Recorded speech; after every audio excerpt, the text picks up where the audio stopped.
que faz o programa chegar a mais pessoas, então, aquele negócio. Se você está aqui assistindo, você tem uma responsabilidade maior ainda de divulgar o programa. Clicando no like é o caminho importante, mandando para os amigos e mandando para os inimigos. Como um bom torturador, você nunca mata a vítima de dor. Você tem que ir sempre aumentando um pouquinho a tortura. Né? Então o que a gente tinha que fazer? Uma escalada de sanções. E a partir do momento que a gente fosse aumentando a pressão, nós íamos chegar ao ponto que nós precisávamos para negociar a retomada da normalidade democrática no Brasil. Anistia, fim das ordens de censura, nós conseguimos, nunca mais ninguém foi banido, né? Reparem, estamos aqui inclusive fazendo o programa, nunca mais, por algum milagre, nunca mais ninguém foi banido. Então nós queríamos o fim da censura, o fim da perseguição política, um processo eleitoral mais transparente, e com todos esses objetivos atingidos, talvez até tivéssemos um presidente Jair Bolsonaro concorrendo à presidência da República novamente. Uma vez que, volto a dizer, não por pressão no processo, mas porque o Congresso teria aprovado a anistia. Para que isso acontecesse, no entanto, era necessário, sim, uma mudança de postura dentro do Supremo Tribunal Federal, que é o órgão que manda no Brasil. O Congresso importa pouco, a presidência importa pouco, quem importa é o STF. Daí a gente queria essa escalada de pressão. Era a única maneira de promover essas mudanças que a gente precisava do STF. E eu vou dizer, funcionou em parte. Nós tivemos mudanças importantes e significativas. Vejam, por exemplo, a mudança de postura do ministro Luiz Fux, que viu a luz, encontrou a razão e se tornou um dos ministros mais importantes da República. Não só desmontando ponto a ponto a mentira das condenações do 8 de janeiro, como agora é o voto decisivo para não deixar, por exemplo, que o caso do Master acabe na pizza que o Gilmar Mendes quer que acabe.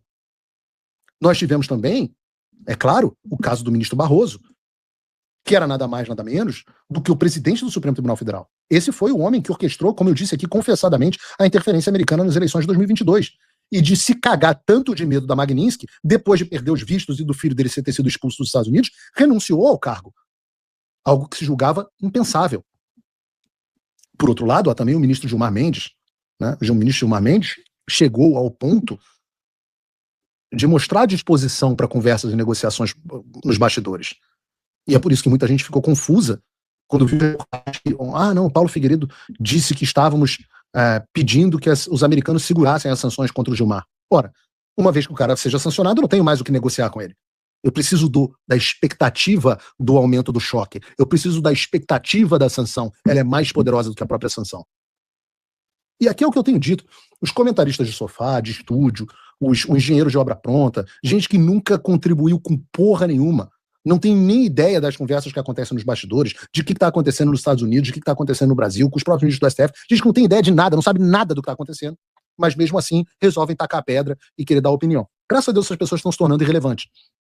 Mas é o que eu sempre digo, são palpiteiros. Palpiteiros. Dizem que são jornalistas sérios, independentes, mas são palpiteiros, não sabem mais do que a velha fofoqueira da rua. Então, diante de tudo isso que estava ocorrendo, os resultados estavam vindo. Os resultados estavam vindo, as censuras pararam. A discussão da anistia estava avançando, nós conseguimos aprovar a urgência. No entanto, como diria o Carlos Drummond de Andrade, no meio do caminho tinha uma pedra no meio do caminho. E essa pedra é um adversário formidável, quase que o Thanos da diplomacia internacional. Um sujeito com recursos infinitos. Por isso que eu falei aqui Thanos, né? O cara tem um Infinity Stone, a manopla do infinito, na verdade. Estou falando aqui da família Batista, os irmãos Joesley e Wesley Batista. Os caras não têm limite do dinheiro deles. Podem contratar todos os melhores lobistas de Washington. Foram eles, como vocês souberam, inclusive em primeira mão aqui no Paulo Figueiredo Show, que fizeram a aproximação entre Lula e Trump. Foram eles também que conseguiram que o Donald Trump fizesse um gesto de boa vontade ao presidente do Brasil e suspendesse, a pedido do Lula, a aplicação da Magnitsky contra o Alexandre de Moraes. A contragosto, é verdade, dos seus assessores mais próximos.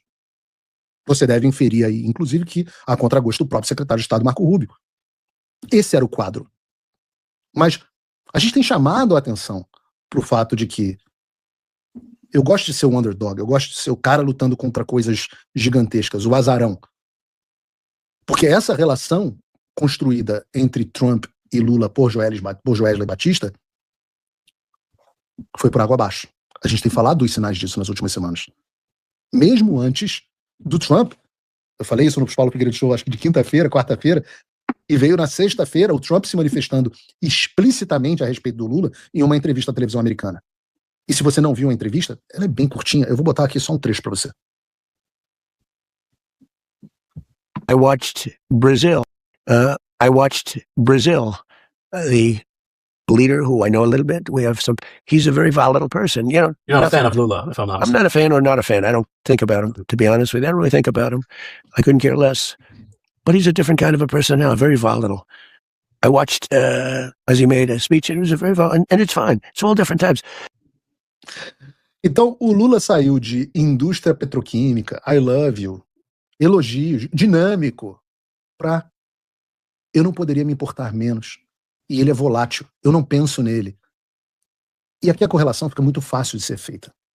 Se a suspensão da Magnitsky ocorreu única e exclusivamente por um gesto de bom grado do Trump em relação ao Lula para melhorar as relações com o Brasil, e agora a relação entre os dois países azedou de vez, com o Trump não se importando, não liga para o Lula, ora, o fator que causou a suspensão da Magnitsky, por conseguinte, deixou de existir.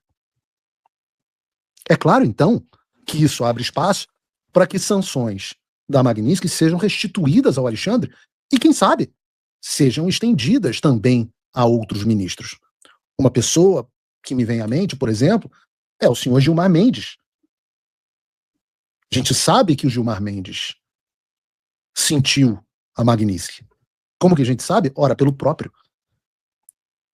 Gilmar Mendes deu uma entrevista à Roda Viva que eu achei absolutamente maravilhosa. Eu assisti assim, vai Gilmar, fala por favor da Magnitsky. E o que ele disse? Não é? Se você não viu, eu vou dividir aqui com vocês. Bota aí, Gabriel. Sentimento quando falou, bom, inclusive você está sem visto até hoje, se não me engano, né? Acho que sim, acho que sim. Eu acho que sim também, Gilmar. Eu também estou contigo nessa, eu também acho que sim. Não fui procurar saber. Mas qual foi o seu sentimento quando falou, bom, vai vir uma Magnitsky, os Estados Unidos vão vir para cima de forma bruta? Eu me perguntei o que eu devia fazer. Obviamente eu tenho conta, não nos Estados Unidos, mas eu tenho conta pessoal em Portugal, e me perguntei o que fazer em relação a isso. Decidi deixar o dinheiro que tinha lá e tal, até porque passo parte das minhas férias em Portugal, e decidi seguir a vida. Parte das suas férias, nada. Você vai para Portugal todos os meses, a gente sabe exatamente quando você vai. Eu me lembro, né, que na época das sanções teve muita gente, inclusive dentro dessa direita da ejaculação precoce, que dizia que os ministros do STF não estavam nem aí para Magnitsky. Lembra disso? Não, os ministros não estão nem aí. Não estão nem aí para perda de visto, primeiro. Aí veio a Magnitsky. Não estão nem aí para Magnitsky. Um mudou de posição, o outro renunciou. Agora o Gilmar Mendes diz que se perguntou o que deveria fazer, já que tinha dinheiro nos bancos no exterior. Então tá aí uma declaração pública de que o Gilmar Mendes estava preocupado com os ativos dele no exterior. Em outras palavras, inclusive, Gilmar, o problema é que você acusa o golpe. A gente sabe que quando apertar Portugal vai doer. E uma hora a gente vai apertar Portugal. O Chega só tá crescendo lá. A gente vai chegar. Olha, gente, eu confesso a vocês. Eu até agradeço, uma audiência enorme. Mais de 18 mil pessoas assistindo. Numa época de Copa do Mundo, a audiência de todo mundo caiu. A audiência tá muito boa. E eu queria que nós tivéssemos muito mais tempo no programa de hoje pra gente falar da entrevista do Gilmar. Porque essa entrevista do Roda Viva do Gilmar, assistam, tem vários trechos maravilhosos. Ela expõe um grau de desconexão dele em relação ao Brasil e ao povo brasileiro que é imenso. A sociedade brasileira terminou essa entrevista. Respondam vocês no chat qual foi a impressão, se vocês viram ou não. Mas a minha sensação é de que a sociedade brasileira termina a entrevista dele no Roda Viva com asco, com nojo do Gilmar Mendes. Mas eu acho que o Gilmar acha que ele foi muito bem. A gente já falou sobre essa desconexão entre o Gilmar e os demais, né? Se você for ver, por exemplo, a desconexão deles com a real sociedade brasileira, eles acham que são aplaudidos. Se você for ver as mensagens que se tornaram públicas do Vocaro para o Alexandre de Moraes, a gente tem um retrato do que essas pessoas escutam todo dia, né? Tem um trecho aqui. Vocaro dizendo para o Alexandre, o seu legado para o Brasil será eterno. É verdade, só um legado de tirania. Tenho certeza que cada vez mais se consolidará como a pessoa mais importante do país. É isso que esses caras estão acostumados a ouvir o dia inteiro de banqueiro poderoso. E é por isso, quando eles saem de um ambiente amigável e vão para um ambiente menos amigável, porque o Roda Viva não seria inteiramente hostil ao Gilmar, é por isso que eles vão tão mal. Os ministros não se preocupam com perda de visto. O Gilmar parece ter se preocupado, né? O Gilmar não sabe se está sem o visto americano, né?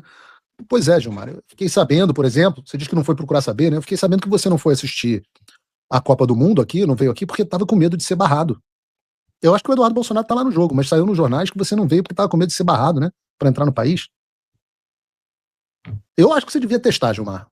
Imagina você desembarcando no avião e sendo mandado de volta para o Brasil porque não pode e se tornou inadmissível para entrar nos Estados Unidos. E vejam que delícia. Vocês têm que ter uma satisfação, pessoal. Qualquer um de vocês poderia vir à Copa do Mundo, mas o Gilmar não. E é gostoso porque o Gilmar ama futebol. Gilmar ama futebol. Aliás, a única coisa a única qualidade que ele tem é que ele é santista igual meu pai. Perder a Copa do Mundo, para ele, é uma dor. Até porque quantas Copas do Mundo o Gilmar ainda vai assistir? Mas é uma dor ainda maior porque, né, quando o filho dele, filho do Gilmar hoje, é o dono da CBF. Não sei se vocês não sabiam disso. O filho dele é o dono da CBF e o Gilmar não pode vir assistir o jogo de futebol. Se vocês não sabiam disso, o Chico Mendes, o Francisco Mendes, é o diretor-geral do IDP, que fez a ponte para vocês fecharem uma parceria multimilionária para organizar os recursos, emitir certificado, gerenciar operações da CBF, Academy, etc. Esse mesmo Francisco Mendes é o presidente, é o vice-presidente da Federação Mato Grossense de Futebol e é tido como o dono da CBF, o cara que manda a CBF. Pelo menos ele tem uma coisa de boa. O filho do Gilmar Mendes se gaba de ter sido ele que convocou o Neymar. Você tem uma ideia do quanto que o cara manda. E o Gilmar não pode vir com o filho para a Copa. O filho tá lá na tribuna de honra sem o pai. Então tá bom, eu também tô sem poder ver meu pai. O filho do Gilmar fica sem poder ver o pai dele. Tá tudo certo. E que me dá uma satisfação enorme, porque é um pouco de senso de justiça. Mas é pouco. É muito pouco perto do que o Gilmar merece. Porque, Gilmar, sua hora vai chegar. Eu sou obstinado. Não importa o que aconteça, eu não vou parar até eu te pegar. Amanhã eu volto às 3 horas da tarde. O Paulo Figueiredo Show e todo o meu trabalho